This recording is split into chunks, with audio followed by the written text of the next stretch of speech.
নমস্কার, কেমন আছেন সবাই? কুকুই ঝুমাতে সবাইকে স্বাগত। আবার আজকে হাজির হয়ে গেলাম দুপুরে রান্নাবান্না নিয়ে। অনেক দিন এইচএসের জন্য ছোটো মেয়ের স্কুল বন্ধ ছিল আর কি। 19 তারিখ থেকে আবার খুলেছে। একটা রিদিমে চলছিল, আবার একটা রিদিমে শুরু করতে তো একটু সময় লাগে। সময় কিছুই নয়, এগুলো আমাদের অনেক দিনের অভ্যাস, কিন্তু তবুও একটু যেন এক অভ্যাস হয়ে দেখবেন 2-1 দিন ছুটি থাকলেই একরকমভাবে চলছিল, আবার একটা নিয়মে চলতে গেলে একটু হয়। তা ছোটো মেয়ে স্কুল চলে গেছে, ওকে ডাল সিদ্ধ, আলু সিদ্ধ, পেঁপে সিদ্ধ দিয়ে ও খেয়ে গেছে। কিছুটা আমি এগিয়ে রেখেছি, ওই জন্য আজকে চটপট হয়ে যাবে রান্নাবান্নাগুলো। ভাজাভুজিগুলো করে রেখেছি, জাস্ট এবার রান্নাগুলো করব। তা আজকে রান্নাগুলো কিভাবে করছি বা কীভাবে নয়, সবাই এই রান্নাগুলো খাও, এটা আমার ভুল হয়েছে। আজকে রান্নাবান্নাগুলো কি করছি সেটাই আপনাদের সাথে শেয়ার করছি। তা আমি বানাবো আজকে টমেটোমের ডাল। তার জন্য আমি 5 ফোড়ন আর শুকনো লঙ্কা ফোড়ন দিয়ে দিচ্ছি। এই যে ডাল সেদ্ধ করে রেখেছি, মেয়ে খেয়ে গেছিলো ডাল শুধু সিদ্ধ দিয়ে, আলু সিদ্ধ আর পেঁপে সেদ্ধ দিয়ে ভাত খেয়ে গেছে, ডালটা সেদ্ধই করা আছে। তা টমেটোমের ডাল করব।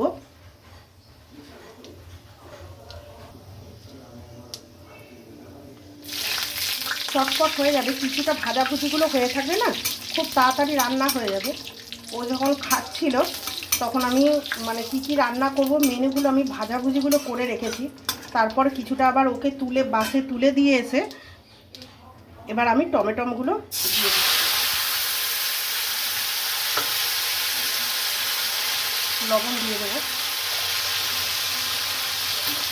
তাহলে আর কি ছেড়ে না, তাড়াতাড়ি নরমও হয়ে যাবে।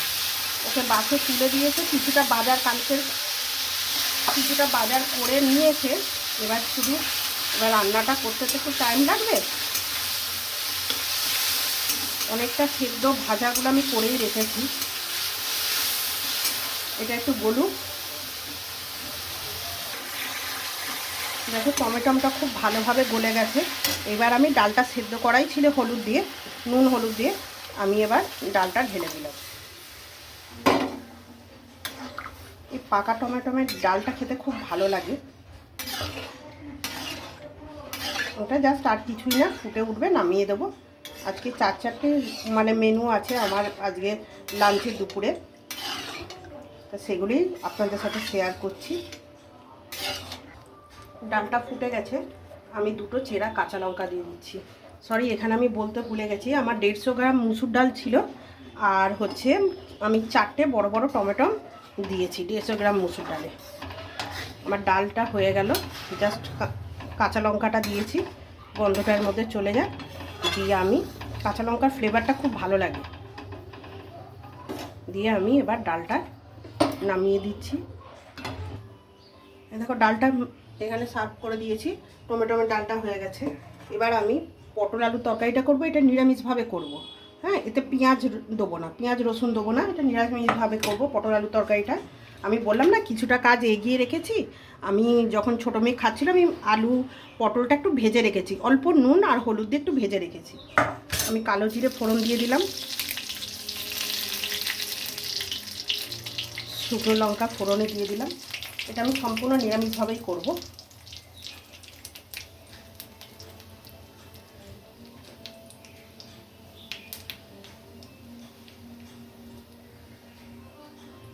এবার কড়াই টমেটো দিয়ে দিচ্ছি,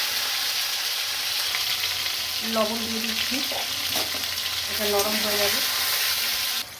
এবার আমি হলুদ গুঁড়ো দিয়ে দিচ্ছি আর লঙ্কা গুঁড়ো দিয়ে, আমরা একটু ঝাল খাই, লঙ্কা গুঁড়ো দিয়ে দিলাম।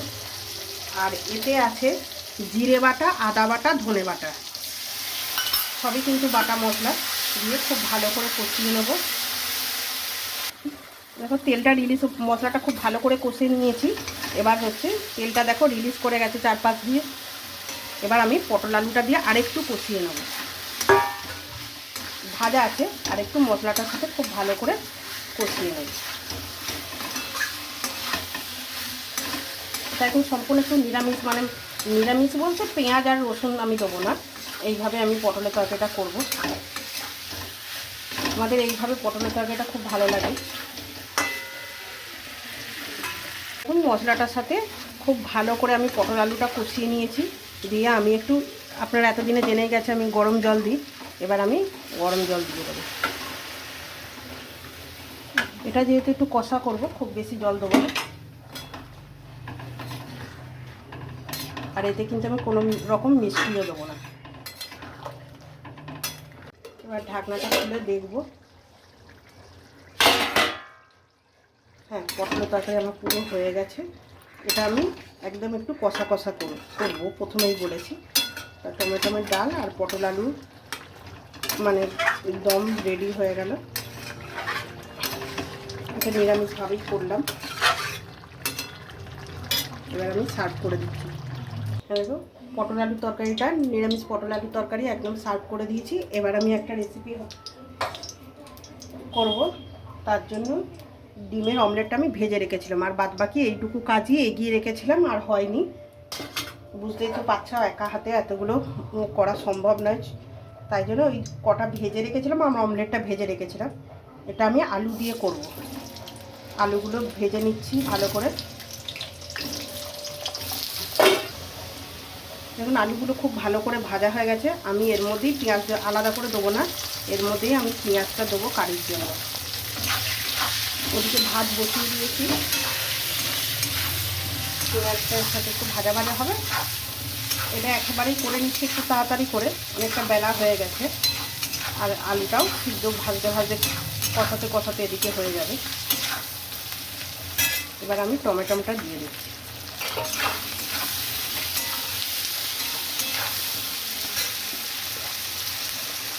একটু লবণ দিয়ে দিলাম।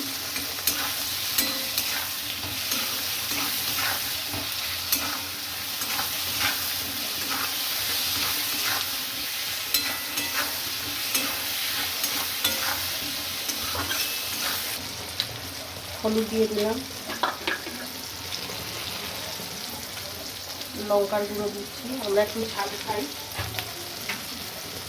এবার আদা রসুনের পেস্টটা দিয়ে দিলাম, দিয়ে এবার খুব ভালো করে কষিয়ে নেব। দেখুন, খুব ভালো করে কষানো হয়ে গেছে। এইভাবে আলাদাভাবে পেঁয়াজ না ভেজে না আলুর সাথে তুলে দিলেও মানে খুব ভালো করে কষিয়ে নিলে খেতে কিন্তু খুব সুন্দর হয়।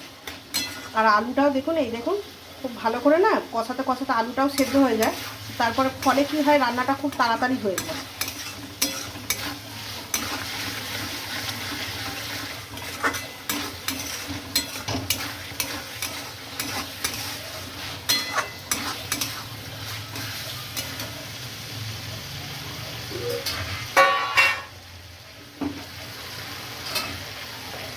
এই দেখুন, তেলটা রিলিজ করে গেছে, খুব ভালো, তেলটা খুব ভালো করে রিলিজ করে গেছে। আমি এবার একটু গরম জল দিয়ে দেবো। আলু সেদ্ধ হয়েই যাচ্ছে, জাস্ট এটা মাখো মাখো হবে। আলুটা সেদ্ধ হয়ে গেছে, এবার অমলেটগুলো দিয়ে দিলাম। জাস্ট একটু 2 মিনিট ফুটে গেলে। আমাদের বাড়িতে এই তরকারিটা খেতে সবাই খুব ভালোবাসে।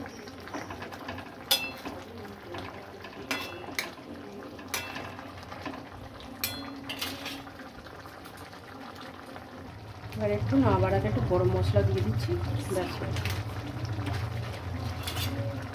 একটু ধনে পাতা থাকলে ভালো হতো, কিন্তু ধনে পাতাটা নেই। এবার আমি সার্ভ করে দেখাচ্ছি। ডিমের অমলেট কারিটা দেখুন, লুকটা দেখে নিন।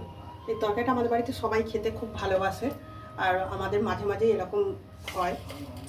আমি এবার আর একটা মেনু জাস্ট পদ বাকি আছে, সেটা আমি করে ফেললে আমার রান্না কমপ্লিট হয়ে যাবে। কড়াই 5 ফোড়ন দিয়ে দিলাম, তেজপাতা আর 2টো শুকনো লঙ্কা দিয়ে দিলাম।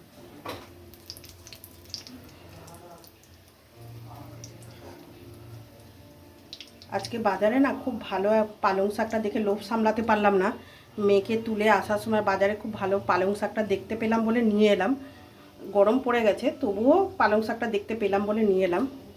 শাকটা আমাদের বাড়িতে খুবই হয়, যে কোনো শাক প্রায় মানে একদিন ছাড়া থাকবেই। এবার আমি এর মধ্যে না শিম, আলু, একটু বিনস, গাজর সব কিছুই ছিল। সেগুলো আমি দিয়ে দিচ্ছি, দিয়ে পালং শাকটা ঘন্ট করব। বেগুনটা পরে দিচ্ছি। এটা খুব ভালো করে তেলে ভেজে নেব।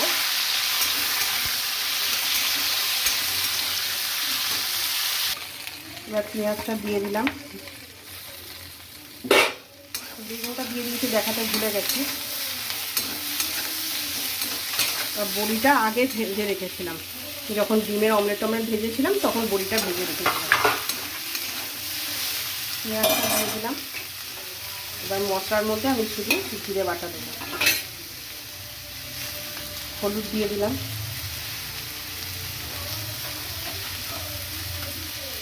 একটু লঙ্কার গুঁড়ো দেবো,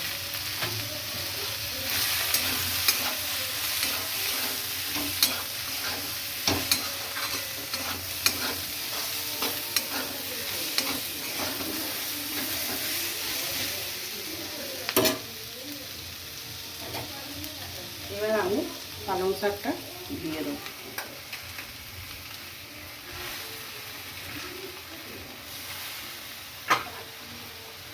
পালং শাকটা দেওয়ার সাথে সাথে আমি সামান্য, দেখুন একদম সামান্য চিনি দেবো, যাতে সবুজের কালারটা ব্যালেন্সটা ভালো থাকে। আমি কিন্তু আর চিনি, এবারে হোক, আমি তারপরে এটা জলটা বেরিয়ে যাবে, ওই জলে সেদ্ধ হয়ে যাবে। পালং শাকের ঘন্টটা আমার একদম রেডি হয়ে গেছে।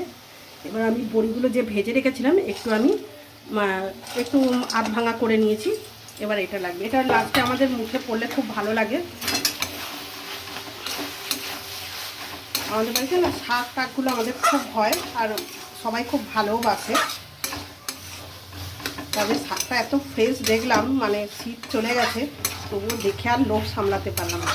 তা আজকে রান্নাবান্নাগুলো তোমাদের কেমন লাগলো, আর আজকে দুপুরের মানে লাঞ্চের থালাটা দেখাচ্ছি, তো তোমাদের কেমন লাগলো অবশ্যই জানাবে। আর যদি ভালো লেগে থাকে লাইক শেয়ার কমেন্ট অবশ্যই করে দিও, আর প্লিজ চ্যানেলটিকে সাবস্ক্রাইব করে দিও। আমি লাঞ্চের থালাটা এটা সার্ভ করে লাঞ্চের থালাটা দেখাচ্ছি। পালং শাকের ঘন্টটা দেখো, লুকটা এরকম দেখো, এটা জাস্ট দারুণ লাগে গরম ভাতে খেতে। তা ঘন্টটা আমার রেডি হয়ে গেছে। তা আজকের রান্নাগুলো তোমাদের সাথে শেয়ার করলাম, 4 পদ। এবার আমি তোমাকে থালাটা সাজিয়ে দেখাচ্ছি। এই দেখো আজকের রান্নাবান্নাগুলো এরকম। তো এই যে ভাত, লেবু ছিল, লেবু নিয়ে নিয়েছি, আর এই যে টমেটোমের ডাল, পটল আলুর দম, পালং শাকের ঘন্ট, আর এই যে অমলেট কারি। তা আজকে দুপুরে তোমাদের থালাটা কেমন লাগলো অবশ্যই জানাবে। আর রান্নাগুলো যদি ভালো লেগে থাকে, আবার বলছি চ্যানেলটিকে প্লিজ সাবস্ক্রাইব করে দিও। আর যদি ভালো লেগে থাকে লাইক শেয়ার কমেন্ট করতে একদম ভুলো না। তা কেমন লাগলো আজকে রান্নাবান্না, তা আজকের ব্লগটা এখানেই শেষ করলাম। শুভ দুপুর বন্ধুরা, টাটা।